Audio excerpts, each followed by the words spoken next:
I bought the home, I felt accomplished, and I was feeling like I was going towards something. And then soon after, like the financial crisis happened, and that was like a moment where I had no control over the situation. Welcome to the Revolution of One podcast, where the revolution will not only be televised, but also individualized. Today's guest is Bhargava Chiluveru, also known as B-Chil. B-Chil is the co-founder of a creative agency known as Chil Co. He's also the co-founder of 404, a community organization designed to facilitate connection between artists, innovators, and startup founders. Today we're going to talk about how to create amidst constraints and how to own up to who you really are.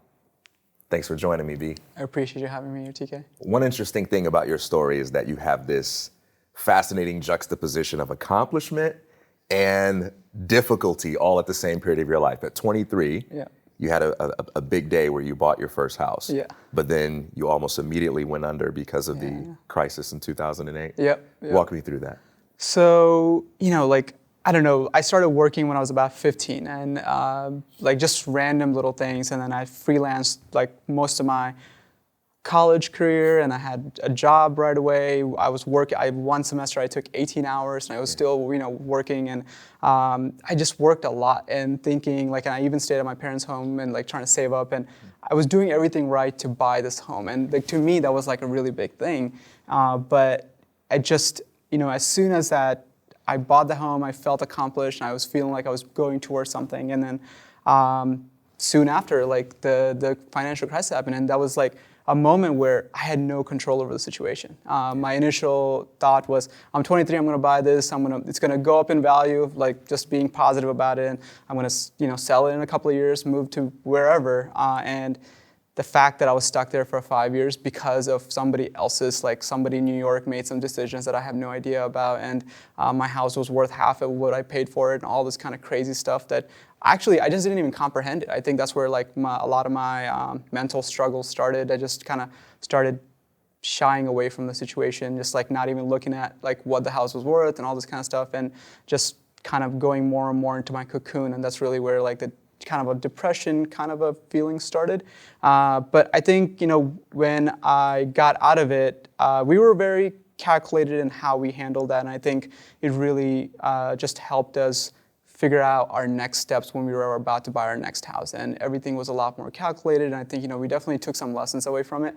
But the biggest lesson, though, is that no matter what you do, it can always go wrong. In some way or another, Murphy's Law is always in my head. Is I right now, even right now, I have a decently successful business. I have all these employees, and I get to do a lot of things that I want to do. But I just know that it's just one client away, or one recession away, or one this, that away, for all of that to fall apart. And so we just I think the lesson there was always just figure out that this is really what you want to do, and not just do it for the wrong reasons. So when we're looking at our house right now, when we actually just recently we purchased a home,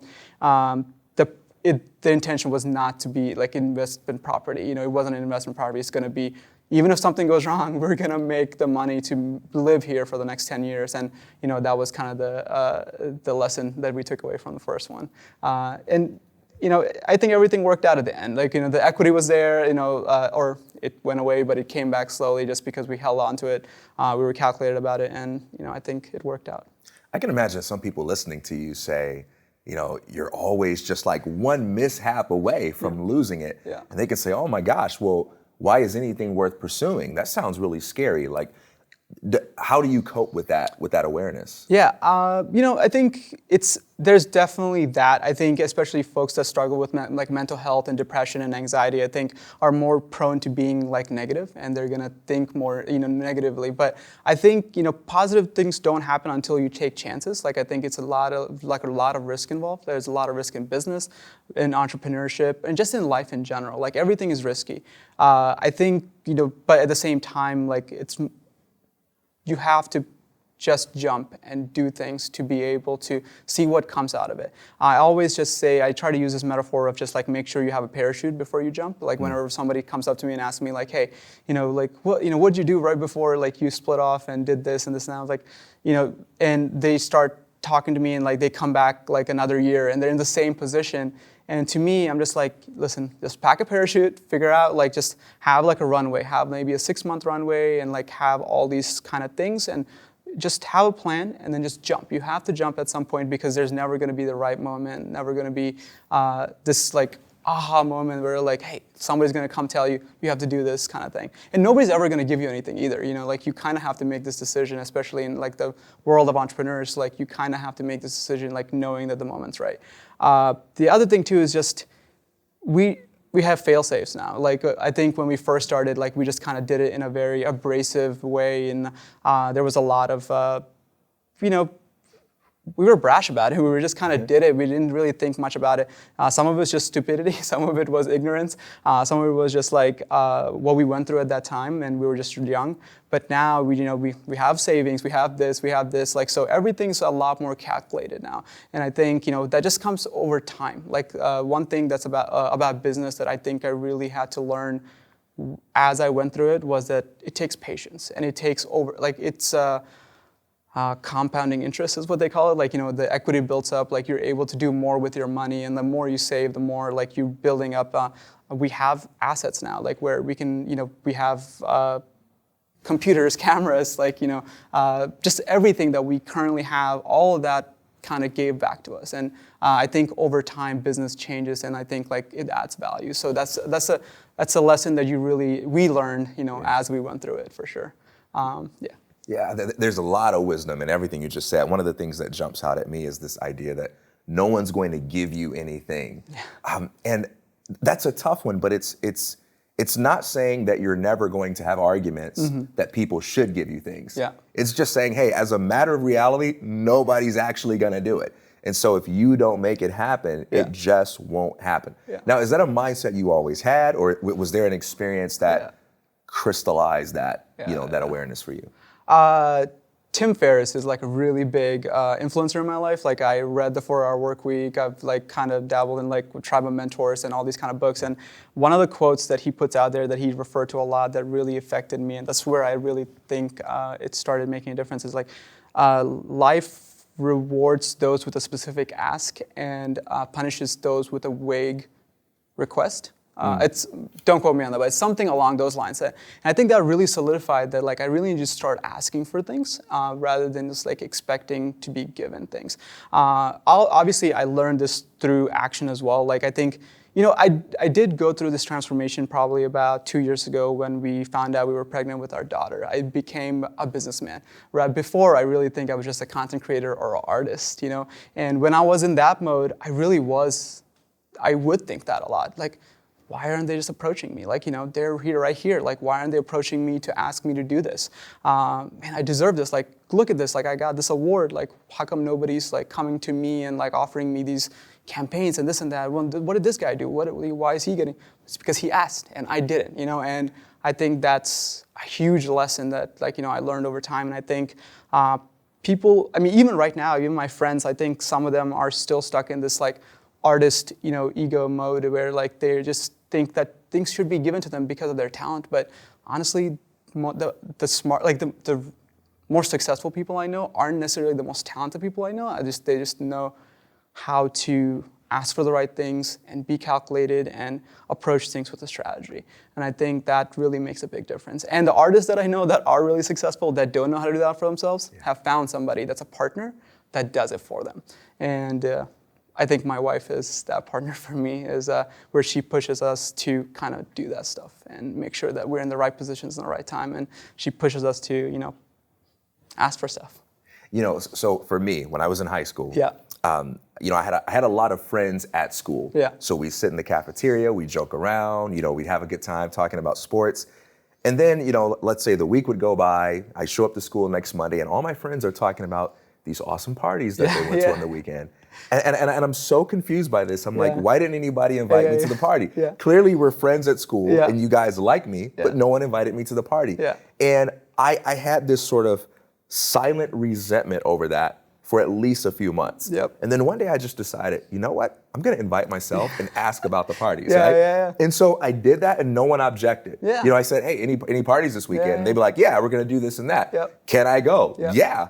And no one objected, no one got weird about it, and I started to enjoy the parties. And And that was sort of a mental model for life for me. Be willing to invite yourself to the party. And sometimes we kind of make these agreements with ourselves that we won't enjoy things unless other people invite us to them. You know, and you just have to take responsibility for what you want and be willing to ask for it. If you want to go to that party, if you want to have coffee with that person, don't sit down and be resentful that they're not thinking of it first, but just ask, because it doesn't mean that people don't want you to be there. It just means that no one is thinking about what you want in the way that you're thinking about it.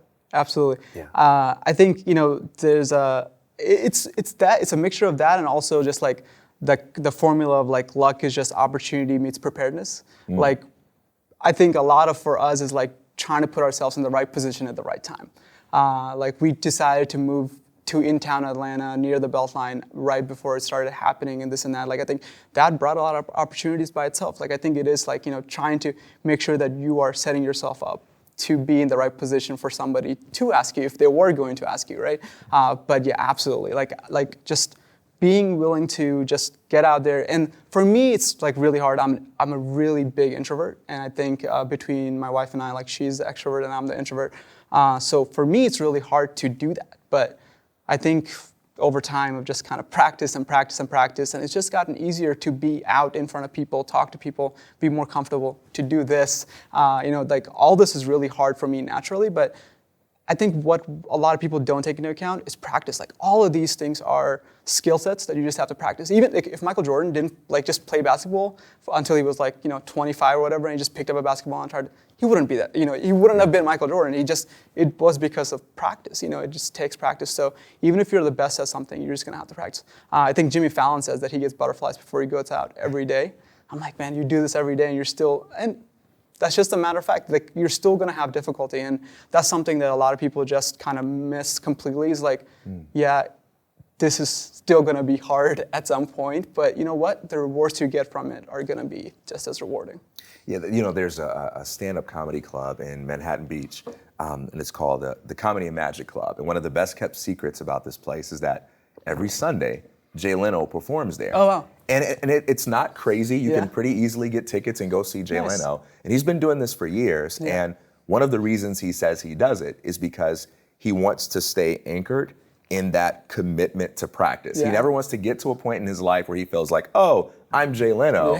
I don't need to practice anymore. So he still does stand up to this day because stand-up is just hard, and he wants to remind himself, I gotta have a place where I try out new jokes, where I take creative risk, and I explore new material. So I love that point.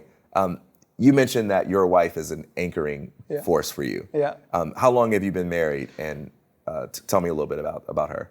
We're coming up on 7 years. And yeah, she's definitely a big anchor for me. And I think she's like, we're opposites in a lot of ways, but we're also very similar in a lot of ways. Like, I know I just called her an extrovert, but she definitely has a lot of introverted qualities as well. And I think that, you know, I think one of the things for us is like the fact that we've known each other for a very long time. We've been married for 7, but we've known each other for a lot longer, probably 20 years now. And I think that it's just, she knows me the best. Like, she's my first go-to whenever I'm like trying to make a big move, or even small moves, like just in general in business. I feel lucky that she is my business partner, that like, you know, there's just somebody that I know that I can absolutely trust to give me like it is, you know, like she doesn't hold back. And I think, and also like so many other things too, like even when I was trying to just change my name on Instagram, like just that was hard for me because, like I said, I was an introvert and this and that, but just a few little things that she's helped me through. Like, I was always conscious about, like, my name is Bhargava Chiluveru, so it was very easy to just say B-Chil, like that's my Instagram name. But I felt self-conscious about doing that, like, and she's the one that pushed me to it. And like, you know what? It just actually really made it easy for people to just say, hey B, or hey B-Chil, and that just turned into a thing, and like I made it into a thing, and that led to a success. And she was the one that pushed us to that. And she's the one that always just like pushed us to go travel and do all this kind of stuff. And she brought me out of my cocoon. So I owe a lot of our success to her, absolutely. Yeah, so, and just for the record, man, B-Chil, that's a bad name, man. I know. Even like just our name, like Chil and Co. and Chil and Chil Studios, I still feel kind of self-conscious about it. It's like, oh, I wonder what people think. But you know what? Like when I hear people talk about it, I'm like, man, I don't even know why I was so hard on myself about going about it. Because I think it's just like, there's hater culture. People are going to hate no matter what. And I think I love our name now because it's so oxymoronic. Like our team has no chill. Our team has no chill. Like we're known to move very quickly on everything. And so it's just, it just really worked out. Yeah, and I'm glad you didn't cater to the hater culture. One of the things I love about Seth Godin is he always says, before you start a business, define who it is not for, right? Because you have to know who you're free to ignore. Yep. Because everyone's going to have an opinion, Yep. and the only ones that matter, are the opinions of those that you are aiming to serve. And so it's so easy to just kind of compromise yourself because of some stranger, Absolutely. having a negative opinion about you when they're not going to buy your product anyway. Absolutely, yeah. So tell me about Chil Co. Yep. This is the creative agency, right? It is, yeah. And you run this with your wife? Yeah. So, so my wife and I started Chil Co. about 6 years ago, but we really pivoted about 2 years ago. What we say is we're a creative agency focused on content creation and short form media. So a lot of it is, when we first started, it was just, let's do everything. We were just all based on experimentation, just start figuring out what we're good at, what we're not good at. And over time, what we realized is we're really good at telling the story, continuing to tell a story. Because the trajectory of most companies now is like, you get a good brand made, and either with like a designer or a design agency, they'll get you a good brand. You'll have a decent looking website or like a decent looking Instagram page that's gonna be stuck at like 100 followers, and nobody's ever gonna see it. What we do and what we're specializing in is continuing to tell that story of your brand through social media, through other content platforms. The way that happens is like branding nowadays is no longer just that. It is the last post you made. That's what people resonate to. That's what they relate to, and what we do is just tell your story through being very authentic, like just very journalistic, but coming into your company, figuring out what your goals are, and coming up with a strategy that works. And we create short form content that goes on Instagram, Facebook, YouTube, your own blog, and we produce it and take care of it, all of that. So we still offer like the full service branding, so we can still create the brands for you, but what we specialize in continuing to tell that story. And that's actually very needed now, just because content is just exploding. Like people are exposed to so much content nowadays, and how do you keep that attention? How do you keep people from just diverting to do something else? Because you just create really good content that they want to consume, and I think every company can do this as long as you have a value proposition, and we help people figure out how to do that. Now, I imagine this is something that's very important on the individual level too, right? Because the fact that everyone is competing for attention affects us all. Yeah. And so, if personally I want to build a brand for a profession that I want to go into, I can't just have an Instagram page, right? I can't just hand a resume. I have to have a way of telling a compelling story. Absolutely. Yeah. So what do you do when someone comes in and they say, hey, look, I know what my value prop is. Yeah. I know what my product is, but story? Yeah. Like how do you help your clients create stories? Sometimes, and I think, it's not necessarily creating as much as like, well, of course, we, it's in the name itself, content creation. So we are creating the stories, but I think it's a lot of discovery work. It's a lot of conversations like this, like just getting to know the person, getting to know their company, getting to know what they're trying to do, and not necessarily in the way they laid out, but rather like just we try to go in, try to observe. So we actually go through a really intense discovery process. And I think through that, we're trying to figure out how to break all that down into individual small stories and how we can continue to tell the story. And it's not always just like that. The short stories are going to do the trick. Like you need to be very calculated and very strategic, and just making sure you have a good landing page if you're like a sales-based organization, and like that you're going to convert those leads into something, right? Like so at the end of the day, revenue is what's going to matter if you're a company, and if you're like a single entrepreneur, like those leads are going to matter, and so we just sit down, we just try to have a really, really unique discovery process, and we help them through that process for sure. Yeah. So what's an example of one question a person or a company representative could be asking themselves if they want to kind of get to the heart of what their story is?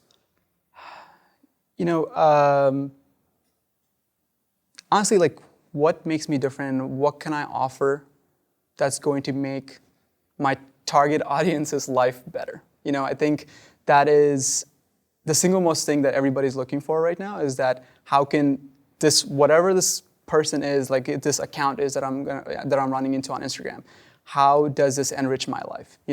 And it could literally just be content that's not even yours, but that could be educational to your audience. So for example, I'm trying to find something really quickly. Nothing's coming off the top of my head right now, but well, let's talk about your story. Yeah. Because I know before you founded Chil Co. Yeah.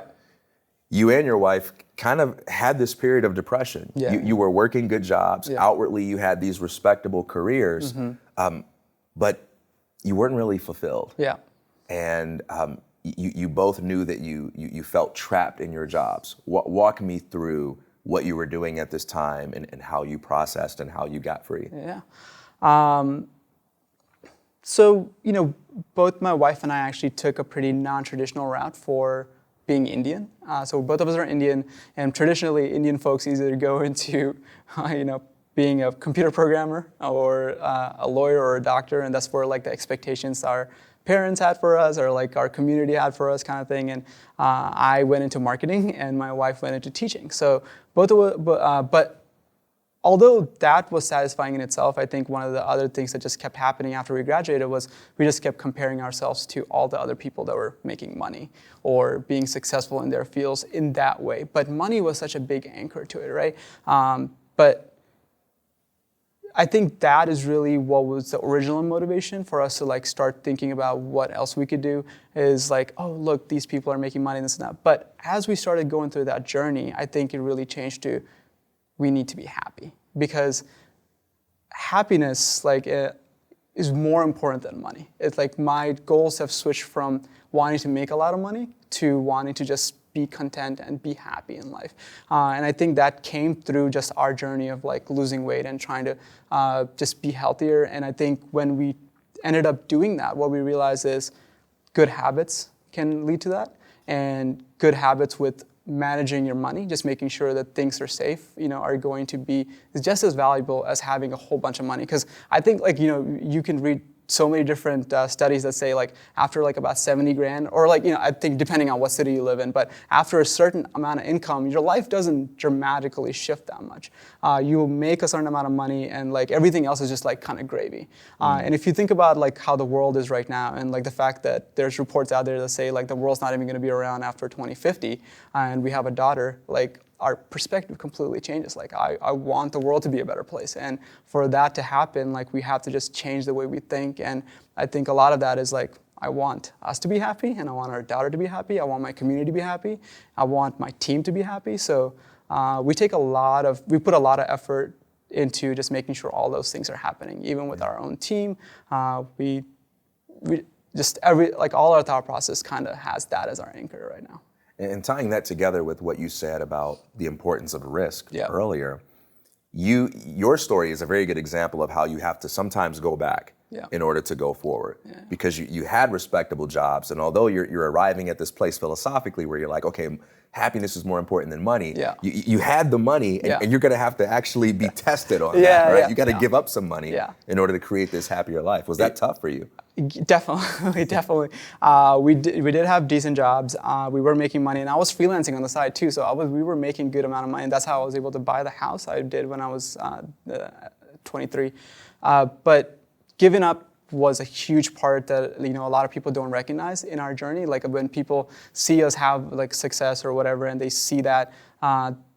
We did just give up everything, and we sold our car, one of our cars, and used that to fund like everything that we do now. But it also took us living in a studio apartment.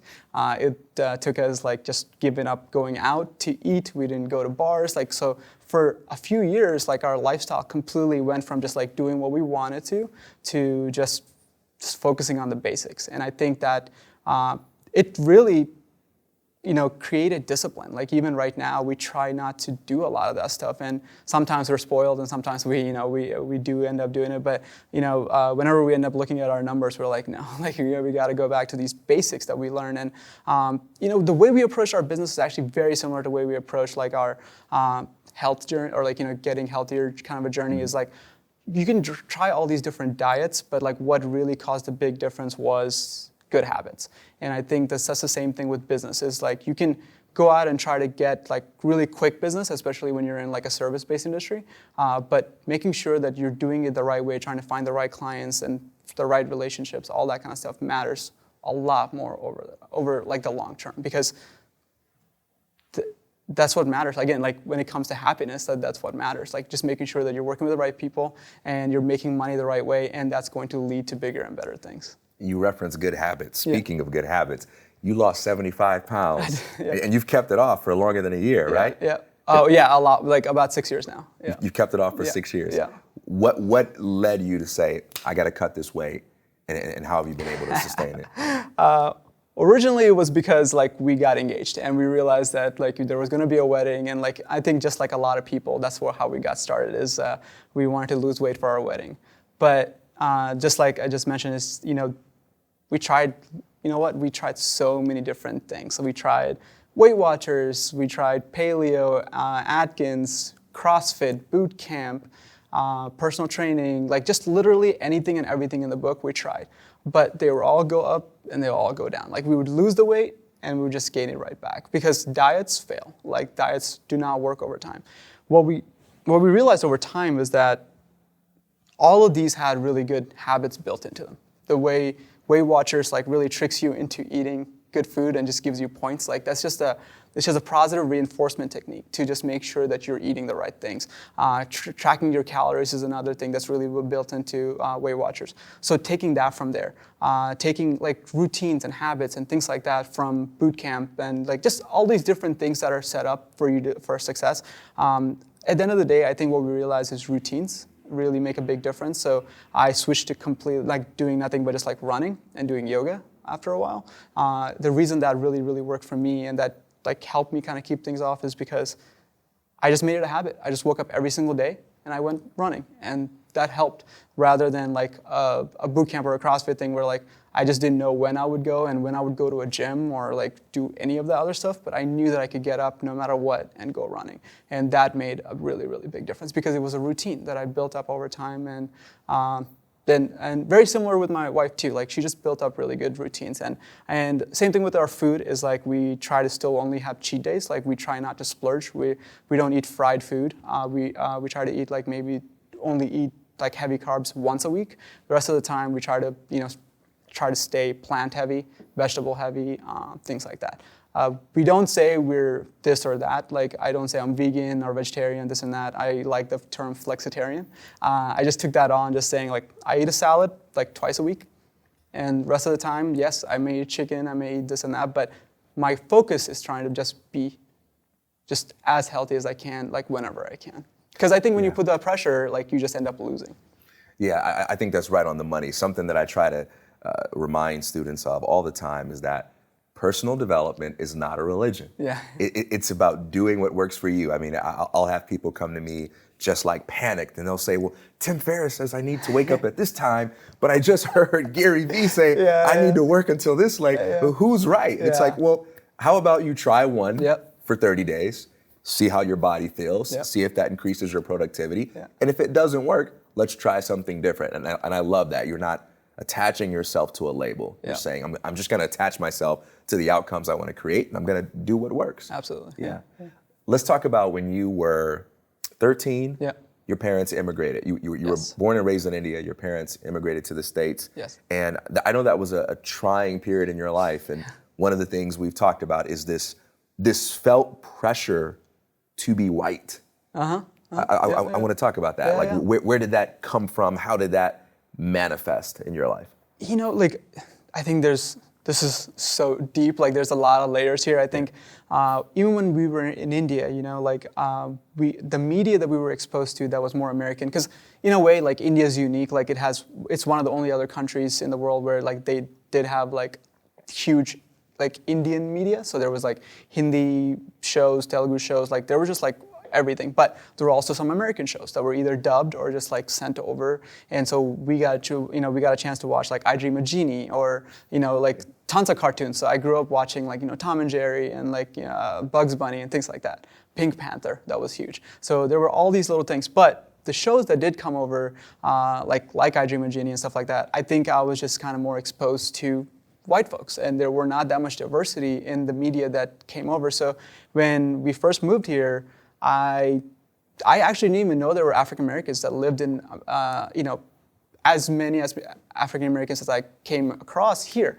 A lot of what we were exposed to was we used to watch cricket, and so West Indies was a big team in cricket. So we just thought that most African Americans, like that's where they were coming from. So I just thought most black people that I saw here were Caribbean. I just didn't really even make the connection. I didn't know how people got here. Like that, just not a piece of history that we were taught, right? So I think because of that, I was just exposed to a lot more, just white folks and like just that culture and stuff like that. So when we first moved here, there was this pressure of just wanting to keep up with that and just like wanting to be white. And I think a majority of the folk, even though we were in a very, very diverse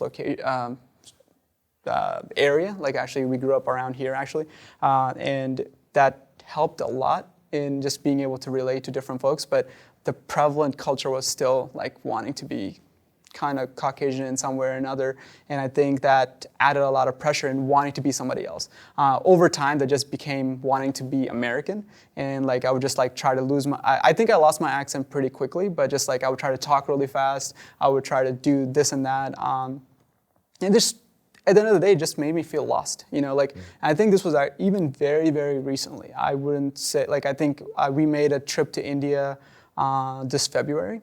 And even that was very, very transformative for me. I think I even evolved just during that trip. And that's me being 33 now. And just spending time with my grandparents, spending time with a ton of family, I just realized, man, this is where I come from. This is who, if I didn't move to America, this is who I would have ended up being, or some variation of this. And me being here, it's just totally, it's unique, and I think I cherish that in some ways because I have a completely different perspective than most other people, and I don't think I ever really realized it. But to be honest, nobody else also helped kind of shape that, or it helped me realize that. No teacher was like, hey, it's okay that you're, don't try to be somebody you're not, it's okay that you're Indian, like this and that. I think they would put more thoughts or less of that. I needed to be a certain way. I think that really just caused a lot of confusion more than anything.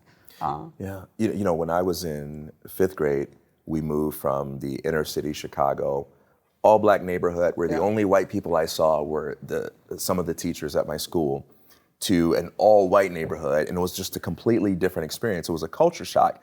And I was cast into this role that I never wanted as representative spokesperson of the race, so if if the white kids had questions about black hair, I was the spokesperson for it. I'm like, I don't know, I'm just black. I don't understand how to speak for everything. And that was a really challenging period of my life where, when you're a child, when you're 13, 14, you just kind of want to hide, you don't really want to stand out. You want to blend in, absolutely, and you had to kind of learn how to find your way when you are experiencing everything that you are as a contrast to the perceived norm.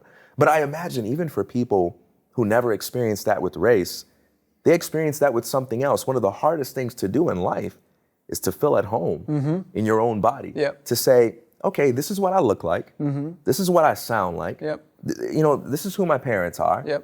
And that's just me, and that's my life. And I'm gonna learn how to be proud of that and own that, because being who I truly am actually works. It takes time to realize it, but it actually works. All of these things that we're insecure about, they become assets and advantages once we learn how to, establish a healthy relationship with them and stop trying to be like other people. Absolutely. Malcolm Gladwell is another person that I reference a lot. Outliers made a big difference in my life. When I read Outliers, he references how only Bill Gates could have been Bill Gates. Only Steve Jobs could have been Steve Jobs. Nobody else could have been those people. And that really helped me realize that I just really needed to work backwards, not forward. Just who I am really is it's so like millions and millions of milliseconds that form who I am. Like my brain's made up of all those memories, that knowledge, and that's the value that I can add to the world. So I stopped being whoever I thought like I wanted to be, and like just really thought like, this is who I am. This is how I can add to the world, and that's my approach now. So it's like right on the money. I think that's kind of like what I wish more people did. Yeah, for people out there listening who might feel, like I don't really fit in, and I don't, nobody finds me to be the funny kid or the cute kid or the whatever.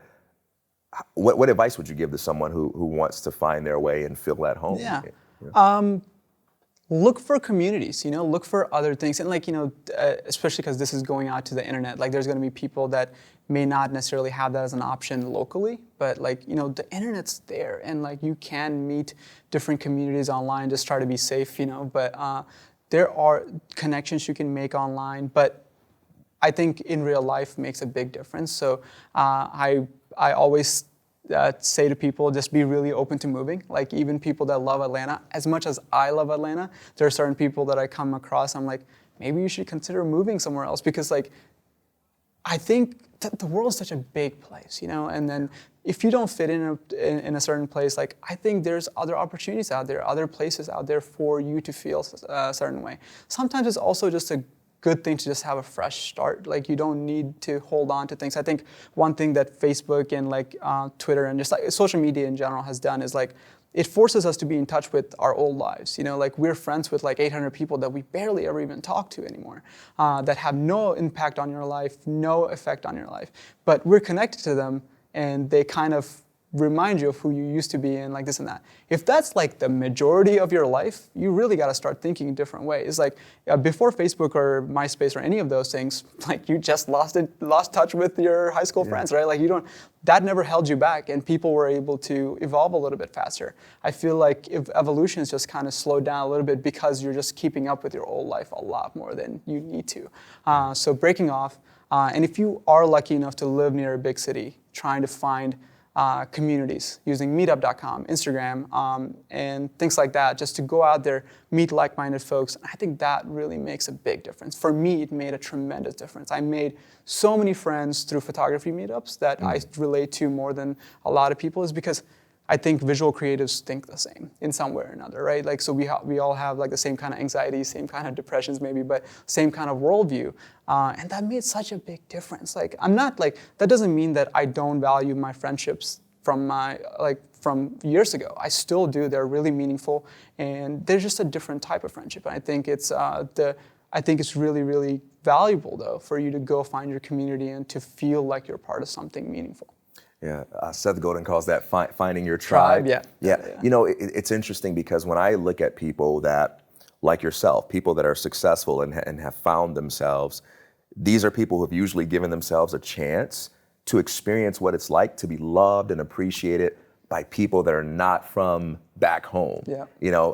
A lot of times we can have these interests or qualities, and when we're just hanging out with the people that went to school with us or with our family, they just may not get it. They just may not appreciate it. And you have to do something so that you can see how you show up in the world of other people, because everybody has a context where you are naturally a hero. All the things about you that your family might find annoying, that your friends might find worth making fun of, there are people out there who will observe those same qualities and say, wow, you're so cool that you dress like that, or that you're interested in that, or that you read that kind of stuff. And it's only by plugging into communities and exploring different spaces and places that you can give yourself a chance to see that. Like, you need that to build self-esteem. 100%, like completely. I think like even with my own parents, like I love them and they're super supportive now, but like they just didn't really think that I could be successful in the creative world, like when we first started. And I think like they had a lot of apprehension and this and that. And